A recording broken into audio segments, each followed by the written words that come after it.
안녕하세요. 2021년도 1학기 동력학 수업 자료고요. 이제 2학년 대상으로, 2학년 1학기 대상으로 하는 수업입니다. 근데 여러분들이 2학년이면은 작년에 비대면 수업만 듣고 2학년이 됐을 수도 있고, 아니면은 군대 갔다 왔을 수도 있고, 이제 갔다 와서 아무것도 모르겠는데 동력학 수업을 듣게 되는 그런 상황이 올 수 있죠. 근데 지금 제가 저번에 동력학 수업할 때는 그래서 학기 시작했을 때 한 3주 정도 주고 옛날에 배웠던 거 복습을 했어요. 주로 수학 관련해서. 근데 어차피 비대면 수업이기 때문에 차라리 복습 관련한 내용을 미리 올리는 것도 나쁘진 않겠다. 뭐 여러분들이 학기 시작 전에 찾아서 볼 수도 있을 거고, 뭐 그래서 수업 원래 시간이랑 별개로 따로 이렇게 복습 관련한 내용들을 올리게 되었습니다. 그래서 크게 두 가지를 할 건데요. 수학 관련한 거랑 그 다음에 정력학 관련한 걸 할 거예요. 우리 학과 커리큘럼상.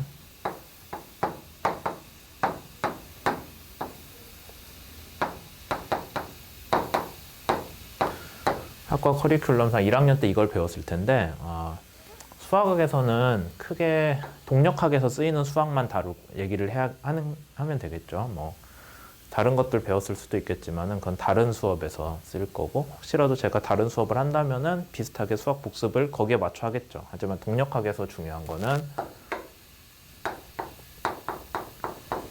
벡터, 그 다음에 미분 쪽입니다. 미분 정확히는 방정식이죠. 이렇게 크게 두 가지 개념이 있을 거고, 정력학에서도 여러분들이 여러 가지 배웠을 거예요. 정력학 책이 챕터가 뭐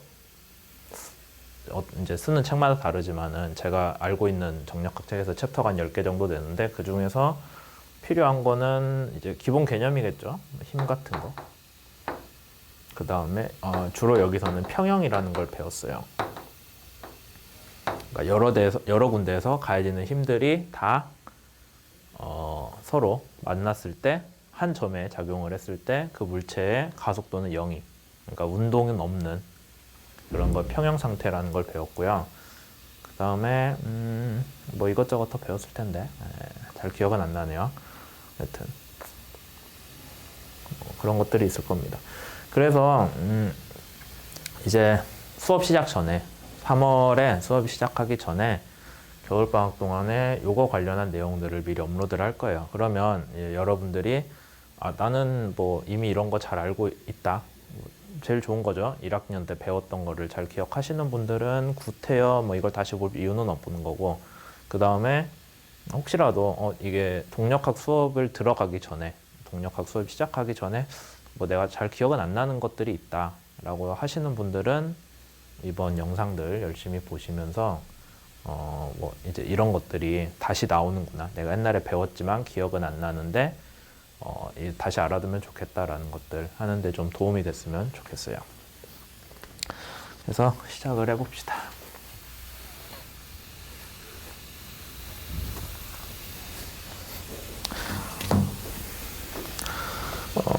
이번에 다룰 거는 그래서 미분이고요. 미분이라는 게 여러분들이 뭐 수학 시간에, 대학교 수학 때 뭐 좀 되게 엄밀하게 배웠을 거예요. 뭐 입실론 델타가 어쩌고 뭐가 어쩌고 저쩌고 했을 텐데, 그게 뭐 수학적으로는 의미가 있겠지만은 여러분들이 공학을 전공을 하는 의미에서는 그냥 여러분들이 너무 엄밀하게 가지 않아도 돼요. 그냥 큰 틀에서 이렇게 굴러가는구나 라는 것만 아시면 되겠죠.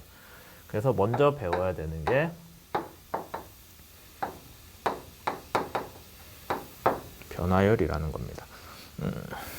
변화율이라는 거는 되게 뭐 그래프의 기울기, 아니면은 어떤 그래프를 그렸을 때 뭐 x축일 수도 있고, 우선 x축을 할게요. x축, y축이 있을 때 여러분들한테 어떤 그래프가 주어지면은 그 그래프가 이 점에서 이 점까지 x가 이동을 할 때 y가 얼마만큼 변하냐라는 거 얘기를 할 수 있겠죠. 그렇게 됐을 때 변화율이라는 거는 델타 x를 델타 y로 나눠준 게 됩니다. 이게 이제 제일 기본적인 변화율의 정의인데, 여러분들이 이제 동력학과 구태 연관을 하자면은 동력학에서 주로 다루는 거는 시간에 따른 변화율이에요. 시간에 따른 어떤 운동 관련된 물리량이 변하는 걸 다룰 겁니다. 그러니까 여러분들이 필요한 거는 t, 시간이겠죠. 시간에 따라서 뭐 위치가 시간에 따른 위치 변화량, 변화율, 시간에 따른 위치의 변화율은 우리가 속도라고 얘기를 하고 있는데, 뭐 고등학교나 중학교 과정에서 거기에다가 속도에다가 질량을 곱해주면 운동량이라는 게 되죠. 여기서는 운동량을 P라고 나타내기로 했습니다.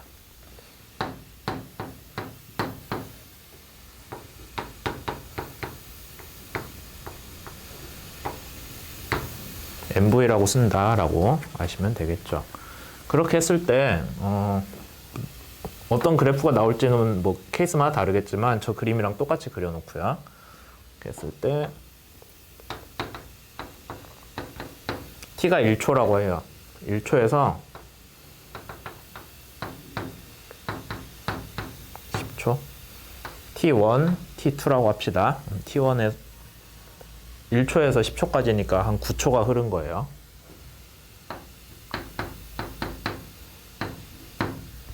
그때 운동량은 뭐 얼마에서 얼마로 변했겠죠. 그거를 변화량을 델타 P라고 하면은 우리가 이 그래프에서, 지금 이 주황색으로 그려놓은 그래프에서 델타 T 오버 델타 P가 나올 거예요. 그럼 얘가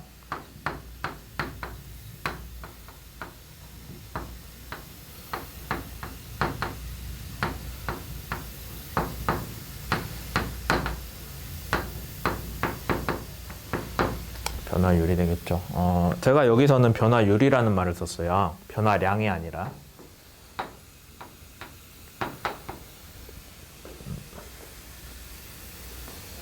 변화량이라는 건 말 그대로 걔가 얼마나 커졌냐고, 변화율이라는 건 비율로 얼마나 변했냐겠죠. 근데 이제 시간에 따라서 변화를 했었으니까 시간에 따른 비율로 생각하자면은 변화율. 그래서 영어로도 rate of change라고 써져 있을 거예요. 어쨌든 이런 식으로 되고 있습니다. 그러면은 여기에서 여기까지 다른 색으로 표시를 해볼게요. 뭐 이런 식으로 나왔겠죠. 그 다음에 이제 여러분들이 미분 관련해서 배웠을 때 극한을 배웠죠. 대학교 수학에서는 입실론 델타라는 걸로 들여서 배웠는데, 그냥 너무 그렇게 깊게 들어가실 필요는 없고요. 그냥 짧은 시간, 값이 0에 가까워지는 그 정도로만 이해를 하시면 됩니다. 이렇게 해서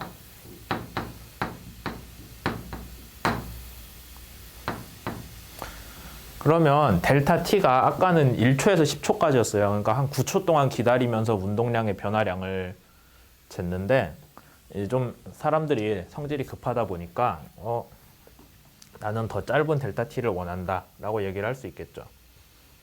아예 지우고 새로 그릴게요.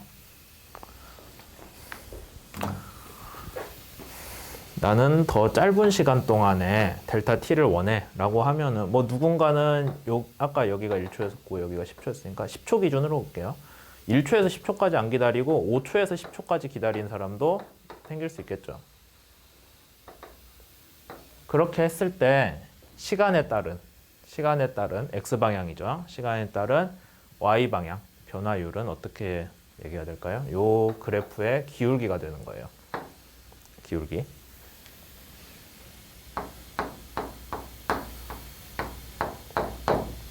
두 점의 기울기인데, 그게 더 성질이 급한 사람이 아까 5초에서 10초까지 그것도 너무 길다. 나는 1초 사이의 변화량을 보고 싶다.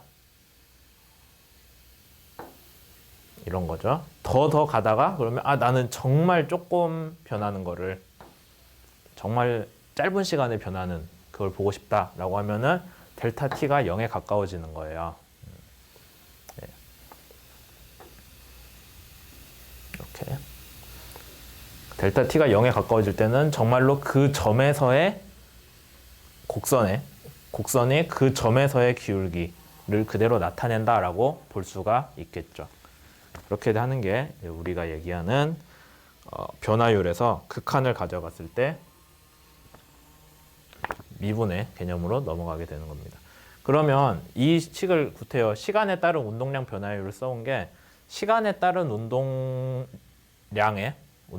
변화율을 t가 0에 가까워지는, 그러니까 말 그대로 시간에 따른 운동량 그래프를 미분했다라고 봐도 되겠죠. 얘가 이거 나오는 건 알잖아요. 그냥 아예 뒤에 붙여서 쓰는 게 낫겠다. 시간에 따른 운동량의 변화율이죠. 그 다음에 얘를 좀 더 생각을 해볼까요? 그러면은 우리가 얘를 뭘로 정의를 했냐면은 힘으로 정의를 하죠. 시간에 따른 운동량의 변화율은 힘인데, 그럼 얘를 조금 다른 방식으로 생각을 해볼게요. 운동량이라는 게 질량 곱하기 속도라고 했잖아요. 그러니까 질량 곱하기 속도. 네, 지금 방향은 고려 안 하고 크기만 얘기하고 있는 거예요. 헷갈리지 마세요. 이렇게 되니까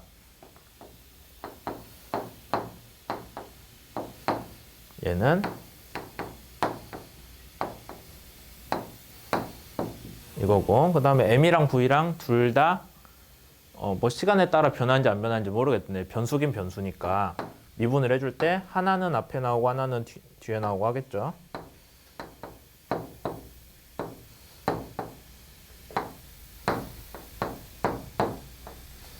이렇게 되는데 우리가 시간에 따른 질량의 변화율은 얘 항이 얘기하는 거죠. 시간에 따라서는 질량이 변할 리가 없잖아요. 그냥 물체는 물체대로 있으니까 얘가 0이죠. 그래서 이것만 되고, 그럼 우리가 알고 있는 시간에 따른 속도의 변화율 우리가 뭐라고 하냐면은 가속도가 되죠. 그래서 이거랑 둘이 같네 라고 하면은 우리가 알고 있는 F는 ma가 나옵니다.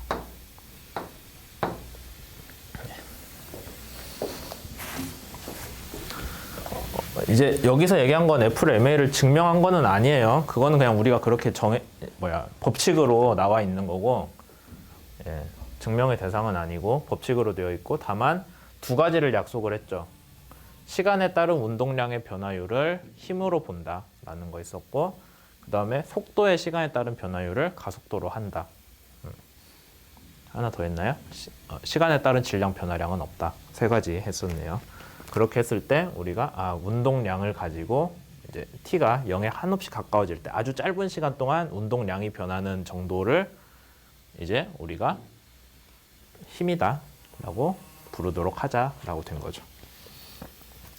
그래서 시간에 따른 변화율을 시간에 따른 변화율을 동력학에서 정말 많이 다루게 됩니다. 많이 다룰 거예요. 물론 동력학 수업에서 다루긴 하겠지만은 나온 김에 여러분들 뭐 이미 알고 있을 걸로 생각을 하고,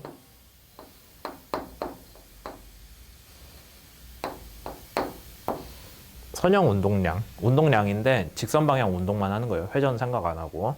그렇게 했을 때 얘를 시간에 따라 변화율을 구한다면, 시간에 따른 변화를 한다면은 변위를 시간에 따라 변한다면은 속도가 되죠. 그 다음에 속도를 시간에 따라 하면은 가속도. 선형 운동량을 시간에 따라 하면 우리가 방금 구한 힘이 될 거예요. 물론 이제 요거는 여러분들이 이전에 뭐 고등학교 때 배웠을 수도 있고 아니면은 대학교 물리 때 다시 배웠을 수도 있는데, 그런 내용에 더해서 동력학 수업에서는 이제 여기에다가 회전 얘기를 할 거예요. 그러니까 이건 전적으로 선형 운동, 이렇게 직선을 따라서 움직이는 것들에 대한 부분이었고, 이제 회전을 하는 부분에 대해서도 거의 똑같은 개념이 들어옵니다. 그러니까 그거를 이제 동력학 수업에서 다루도록 할 거고요. 뭐 기본적으로 시간에 따른 변화율을 다룬다라는 거는 바뀌지 않죠. 그러면은 미분 관련한 내용 잠깐 잘랐다 가도록 하겠습니다.